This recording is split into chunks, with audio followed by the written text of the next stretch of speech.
I'm Tyler, and this is the AntiSocial Network. Don't look away. Let the fear wash over you. How? How do you manage every time to pick open a wound to a fresher hell? Welcome to your number one source of internet oddities. My IQ is the highest among all Reddit. That's not saying much. Here we host conversations with interesting people across the internet. There's something beyond the direct physical observable world.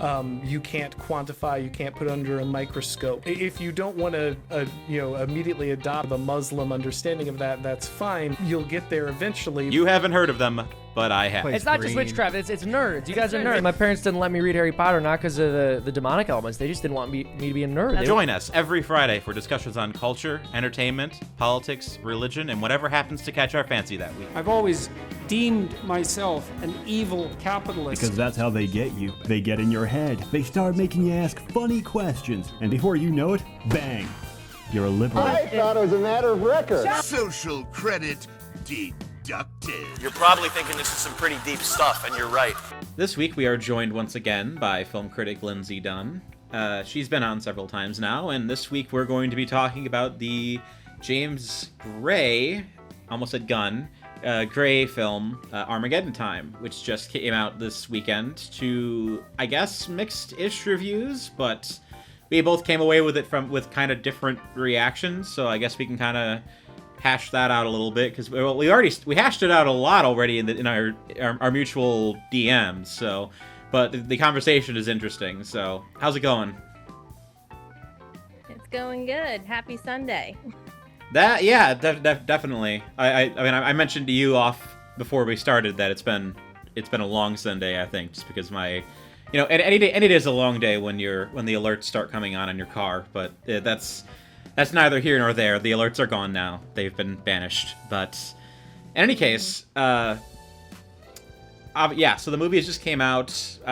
When did you see the movie? Because I was able to see a critic screening of it a few days before it actually came out.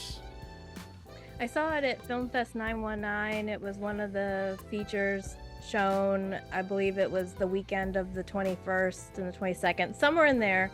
I saw it as part of the film festival, so it was definitely an early release, and it was one of the movies I was really looking forward to for different reasons, which we can get into. But it was a movie that I wanted to see. I had choices as far as what to see, so I didn't go into this wanting to, spoiler alert, dislike it.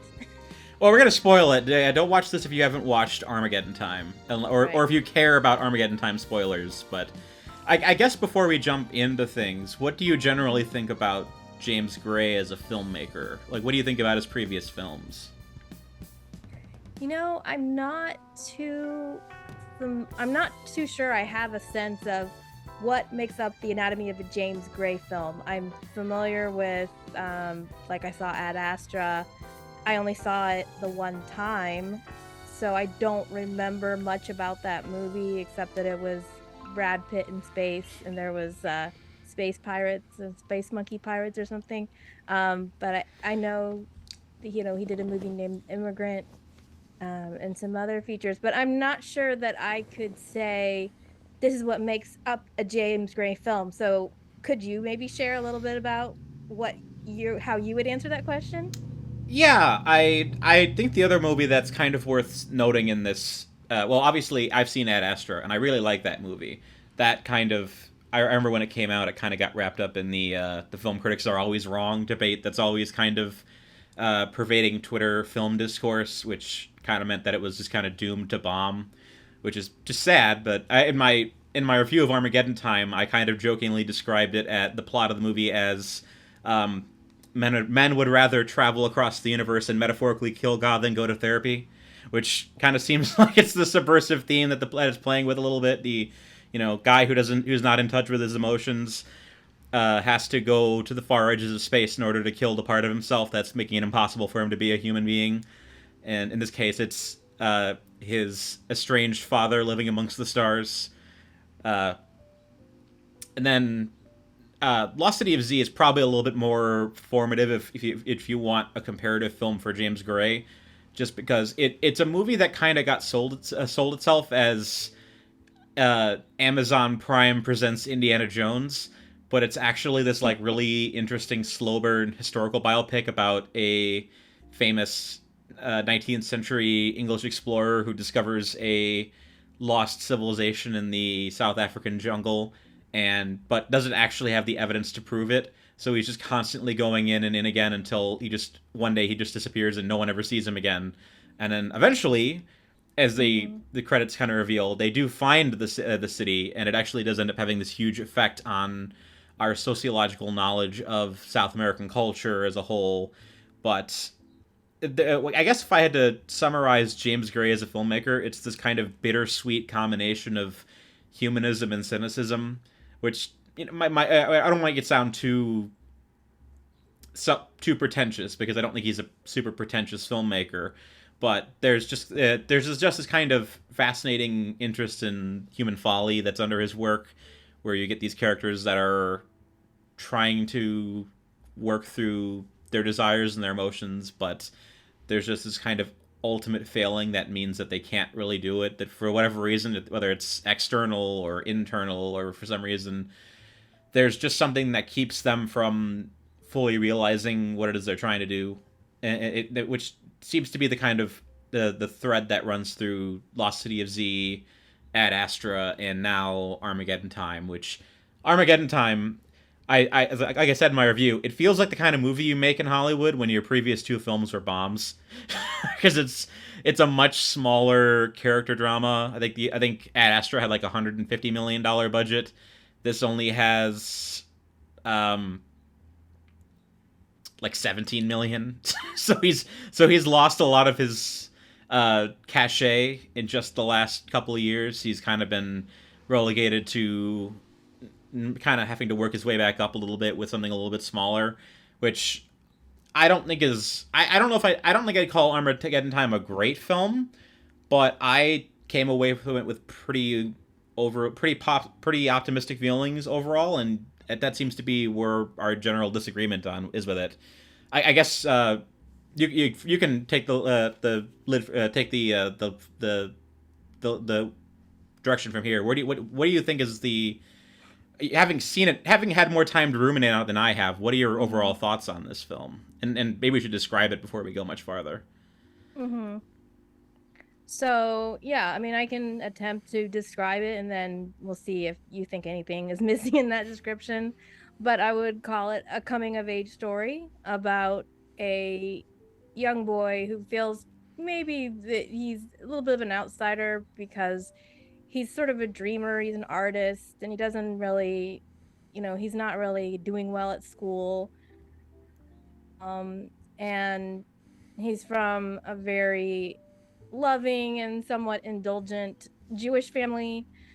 And so it's just about him going to school and navigating a friendship he forms with another kid that doesn't seem to fit in, his black friend Johnny, who's also a dreamer. He's wanting to be an astronaut, and he feels like that is unusual for someone of his culture. Maybe people don't think about being astronauts and being able to make that dream come true. So the two of them form this friendship based on being somewhat of they get in a lot of trouble at school, and him just surviving a year of that, like surviving a year in his life, and the transition he goes through with trying to find him and his parents together. I would say trying to find a good fit for him with school, and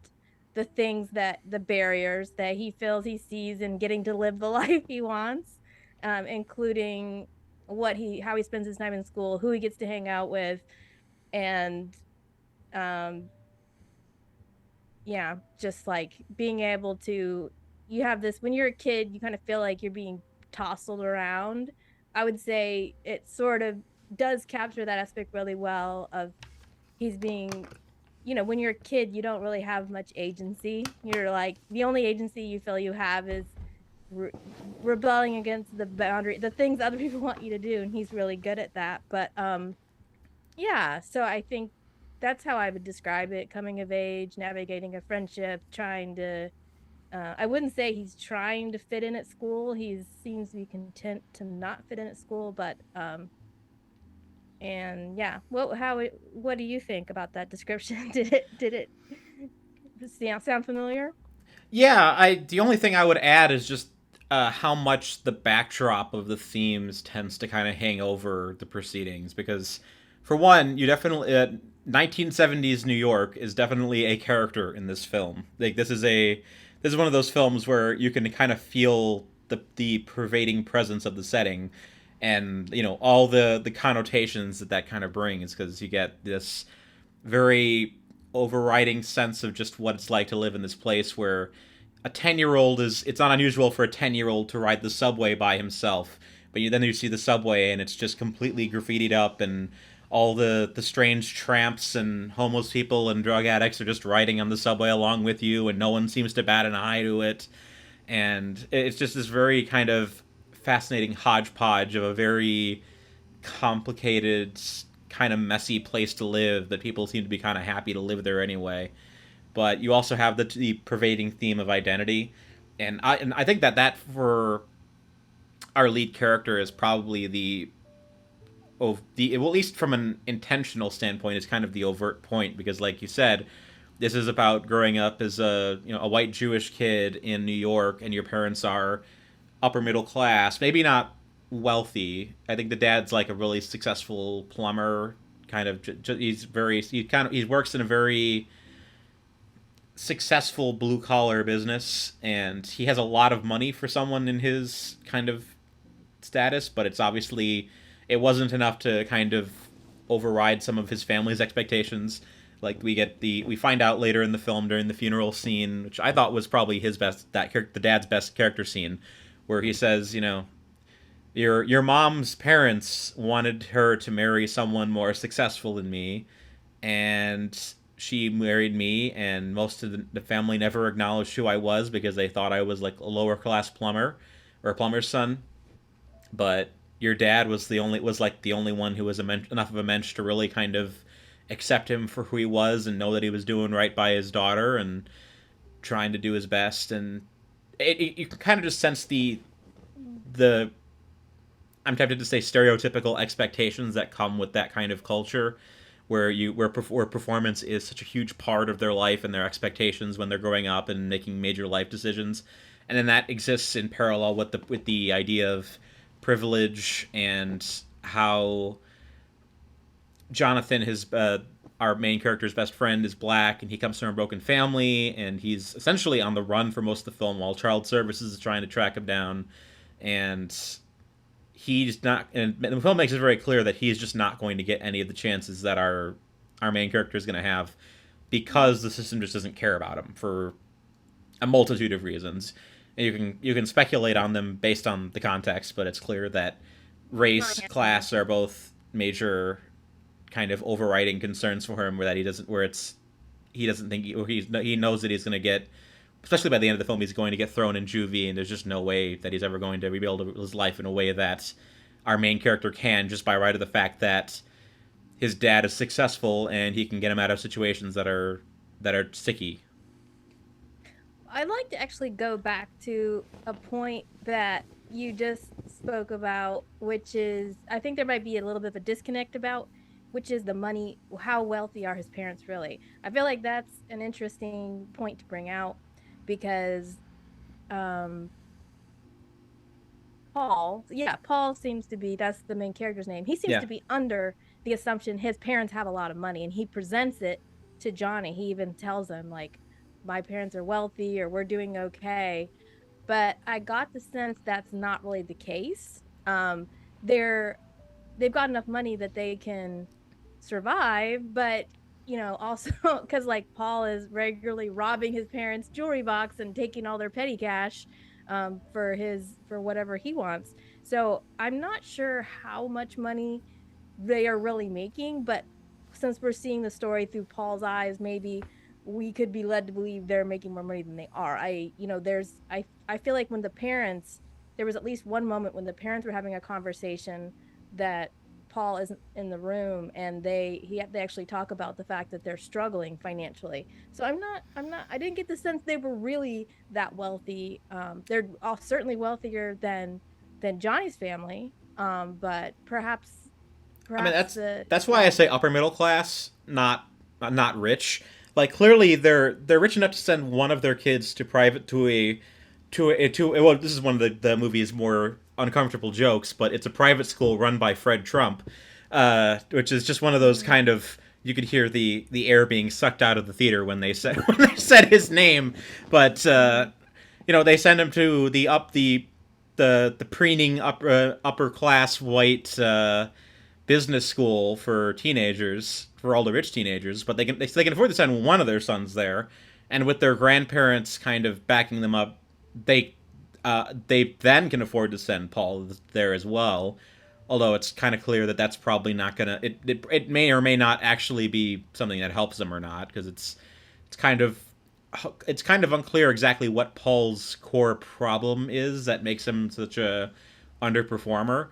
But yeah, you're right that he's not as wealthy as he thinks he is, but I think to some degree that his family seems at least relatively well off. I mean, if they have a 3-bedroom house in Brooklyn, that's still a fair amount. They're probably doing all right. Like they're probably making enough money that they can live pretty comfortably for their station, all things considered. I would say it's interesting. If anything, the movie is a commercial for the importance of not protecting your kids from the consequences of the world, because you get the sense through the times that the times that are sent that you see at the family home with the family, that you actually get a lot of information from those times about the family and what is in their past. And it's clear that the grandparents had to work really hard, probably went through some very difficult times. The parents themselves have had to go through some difficult times, but I don't feel like they've successfully seemed to have passed on that to their kids. And I feel like this is what's interesting about that is, outside of the movie world, if we're just talking about reality, I feel like sometimes parents do that. They want to shelter their kids from the complications of the world. They're like, I went through this and now I'm gonna protect you from it so that you don't have to be part of that. But when you protect your kids too much, then they don't have any consequences, and they don't have any sense of that. And it's only through the conversations he has, the only person he seems to listen to is his grandfather, played wonderfully by Anthony Hopkins. It's probably the one moment of beauty for me in the movie, is like seeing Anthony Hopkins as being the perfect grandfather. And he seems to be somewhat giving him a sense of his family history and saying, this is what, where we come from and why we changed our last name and different things like that, because of the fact that you're Jewish, that meant some very difficult things for your family, and that's the stock you come from. But for some reason that hasn't clicked in his little tiny brain what that all means. So maybe there's some failure to communicate or to like make sure, is this registering? But you just get the sense that the family has tried to maybe protect Paul from the horrible things of this world, and this is a great commercial for not doing that, because I don't feel like he seems to be a person with much character as the way they portray him in this movie. I mean, it's worth noting that, to my knowledge, this was intended as something of an autobiographical effort on James Gray's part, because I think this is fairly close to what he would have experienced in his own personal life. And I think in a lot of ways these are reflections on his own failures or his own kind of disconnect as a human being. Because obviously the subplot of his friend going to jail while he is left set free because the cop recognizes his father for doing him a favor. Like there's this, it's very clear that this is a film about undue second chances and not having and kind of being detached from the consequences of your actions in some sense. And I think that he's definitely kind of ruminating on that concern that he's been incredibly lucky for whatever reason that is, because the film is pretty humane in the way it depicts most of its characters. Even the ones who would otherwise be kind of villains in any other movie are pretty, everyone's just doing their job. Everyone's just kind of doing what they're supposed to do, and it's kind of clear that whatever is screwing over Jonathan and saving him is just, it's not because of anyone is unduly rude or cruel. It's just kind of the way things are. It's just this pervasive sense that Gray probably realizes he doesn't deserve everything that's happened to him and everything he's been given, and that there's this complicated history behind him that hasn't really he's like you said, he feels disconnected from it. Mm-hmm. Yeah, I think for me, I really I went into this wanting to like it. I like coming of age stories. I like stories about flawed kids who learn from their mistakes. But the problem was for me that I didn't feel, if he was supposed to be ruminating on his past or this was some sort of confessional, I didn't get a sense that he learned anything. Perhaps the fact that he put out the movie is supposed to indicate that he did, but I almost would have, maybe this wouldn't have, I feel like there's a good movie in here somewhere, but maybe, I don't know, maybe the race thing could have just been taken out. I don't know. I mean, maybe that would have been like erasing history, but I don't feel like that was supposed to be the most important thing. Maybe it was, but I felt like James Gray wanted, if the fact that he put it in Paul's lens or Paul's frames means he wants it to be that story. And yes, if it was semi-autobiographical, but because of the race thing was so pervasive throughout, being that he was friends with this kid, and there's this statement he makes right at the beginning, which is a little bit of a breadcrumb. Maybe he said when his friend gets in trouble for something he did, both of them were being disrespectful, but Paul does an extra thing, and then Johnny gets in trouble for that, and he says, well, if you had really gotten in trouble, I would have said something. So it's obviously a pretty big, almost like a preview of what's to come, because he does really get in trouble, and Paul still doesn't say anything. But it's almost like that becomes the most important thing about this story, is that there was this element where he sort of learned about racism from his black friend. And as I expressed to you, I'm irritated at those kind of stories, and it really irked me that he wasn't a very respectful kid to his parents throughout, and that's okay, but there was this whole scene where he wouldn't eat the dinner, and he tells his parents say, you're not ordering dumplings, and by the end of the night he's on the phone ordering dumplings, and nobody's getting up to stop this kid from doing this. Why didn't they disconnect the phone? Why didn't they say, sit down, young man? And they did, but he just kept doing it. And me being from a household where it's like, you did not respect your parents like that, I would have gotten a big smack across the face. I mean, my parents never beat me like the dad did, but you didn't disrespect your parents. And he had absolutely no consequences. And then it's like, well, what do you think's going to happen to these kids? I wanted to shake the parents in a way, to be like, what do you think's going to happen to this kid if he has no consequences? The only thing that his dad finally feels like the only thing that's going to work is a physical beating. So he gets beat at one point, and the kid's crying and saying, no, Dad, I learned my lesson, I'm going to stop. And then the next day he's doing the exact same crap. So he didn't learn anything.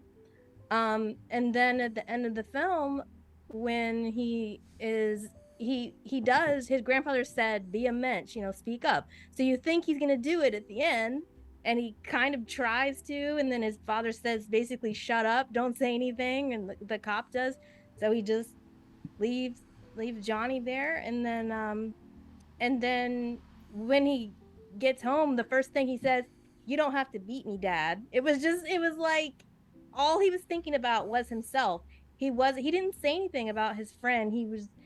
Maybe that's open to interpretation. Maybe he was saying, you don't have to beat me because now I've learned my lesson, Dad. I really am sad about my friend. But it felt just very selfish for him that was the first thing he thought of, is please don't beat me, Dad, because I've learned my lesson now. But it's like, well, what about your friend? What's going to happen to him? I don't know. It was very painful to sit through. It was very it was just and it was shocking to me that afterward hearing other people's responses and how everybody seemed to be okay with this movie and like that there isn't more uproar about it. I don't know. That's kind of how that's a lot, but I can agree that Paul is a very reactionary character, and he's not self-aware enough that where his ideas or decisions can actually drive a full character or a sense that he understands what's happening or that there's consequences to to the things he does. He just kind of seems floaty and naive and doesn't really understand that the things he's doing are actually bad. It just seems like he acts like an impulsive 5-year-old with no guidance, which is kind of what the film is implying. The film doesn't say his family is dysfunctional. It just says that Paul is special, quote unquote, and that they don't know how to communicate with him. It's just kind of oblique and just it doesn't really kind of it's hard for the characters to communicate, which makes Paul kind of come off as irritating at times. Like I said when we talked, though, I think that what holds the film together for me is that every other character in the film is more sensible than Paul is, and the writing gives them more three-dimensional depth than it gives to its main character, which makes me think that in some ways the film is more observational than it is intended to be resolving these questions. I mean, like you said, Anthony Hopkins gives the best performance in the film, and from a pure storytelling standpoint, all he's doing is expositing the moral of the story. It's like he has like 3 big speeches. The first one being, I was a Jew in Bulgaria and my entire family was killed by like random people for no reason, so we came to America. And then the second one, and he gives the be a mensch speech. And then there's a third one where he appears towards the end as a ghost, and he gives another lesson.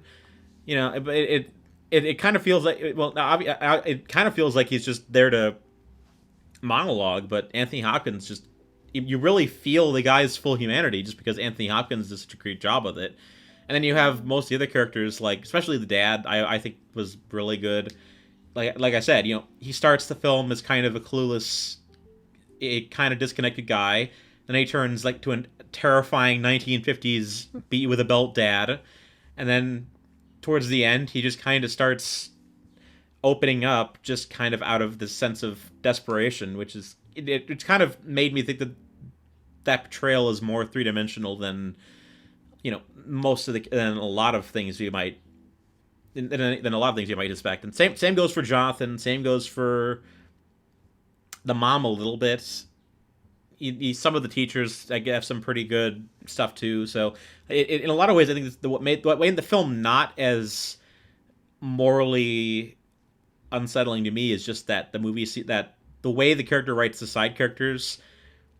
It made me. It left me with the impression that this movie is more.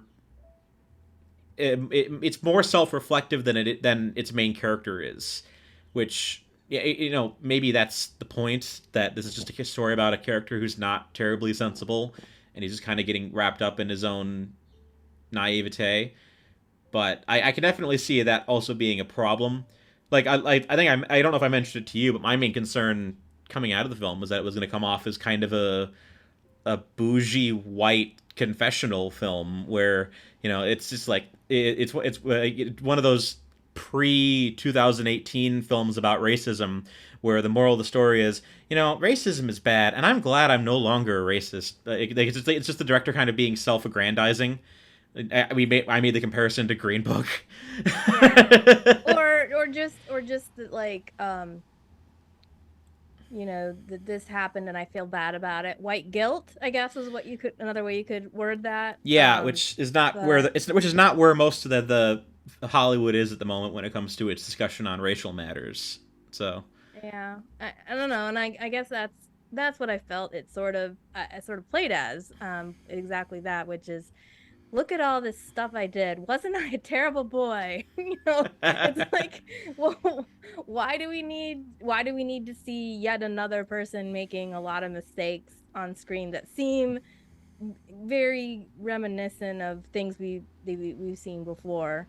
I did want to bring up one other point, which is about the teachers. I feel like there's a, it was interesting in another movie that was maybe more about, because obviously the education system in this movie is a failure with for kids like Paul. He does have a different brain, and I could see, like, if you had that same teacher, Turkle Tob, or whatever his name was, Turkey Tob, the first thing we see of him is Paul's drawing this picture of him, and if you had a smarter teacher, that teacher could be like, the first thing the teacher does is get all offended and be like, "This is so disrespectful."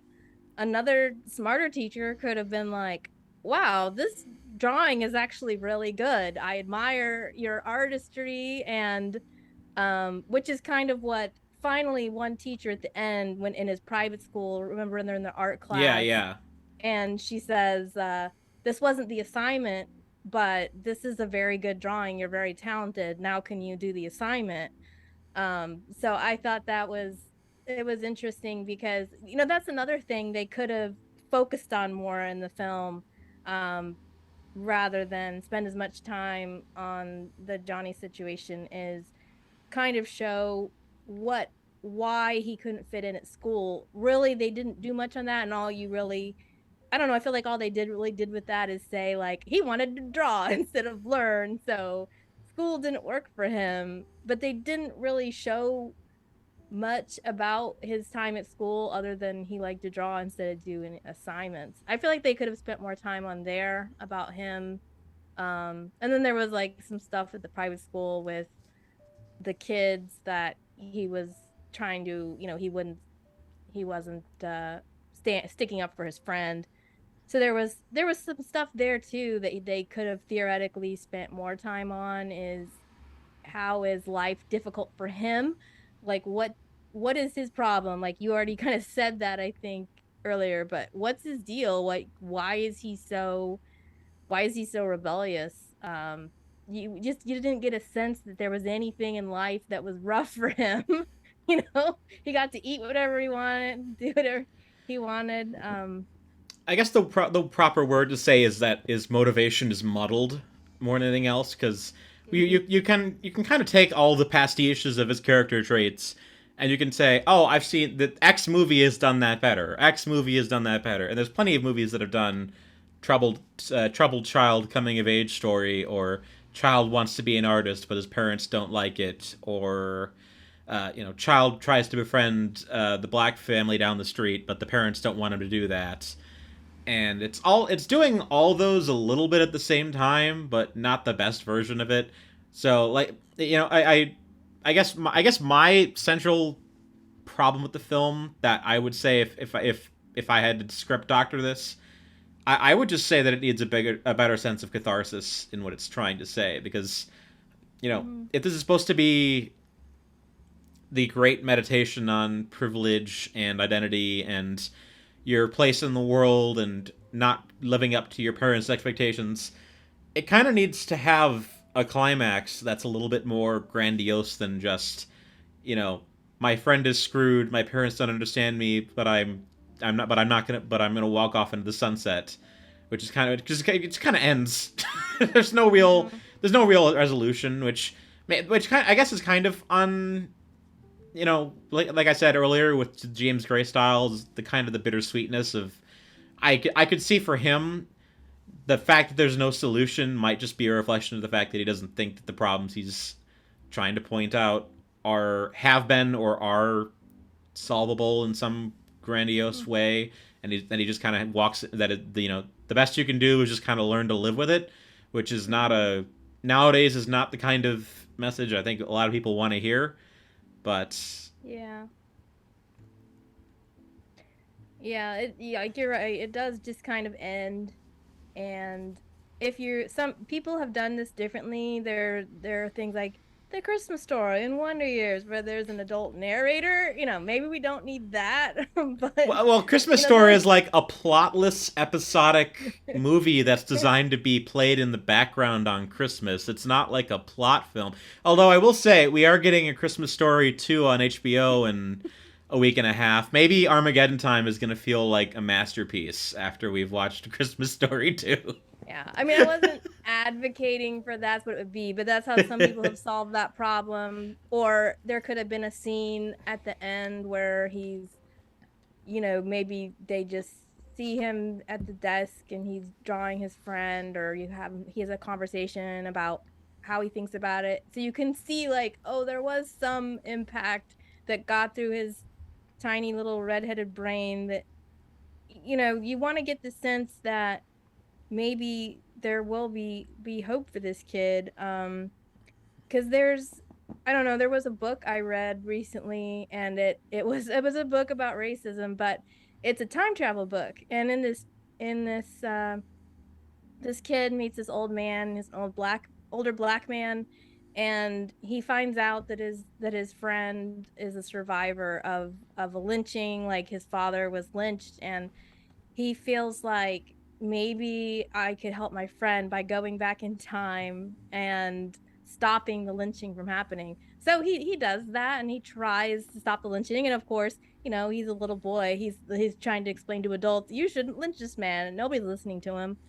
And the sort of conclusion he comes to at the end is, and they don't overtly say this, but the sense you get is he realizes he can't go back and change the past, but he can change the present. He can change what he's doing now in small ways. And, even something like that would have been welcome. Like, I'm not a white savior. I can't go back and change what I did in the past and how I didn't speak up for my friend. But, maybe this is what I'm going to do now, or this is how, I don't know. But either way, you got Johnny, who in some ways, because he seems a little bit like a plot device. The way they have it now is a plot device for learning about his privilege. Just because we don't see much about Johnny, we see things where Paul sees his friend isn't have any like working shoes, and he's like, "Oh, look, your feet must be cold." And it's kind of like that whole, "Go, be warm and well fed." Oh, I noticed you're.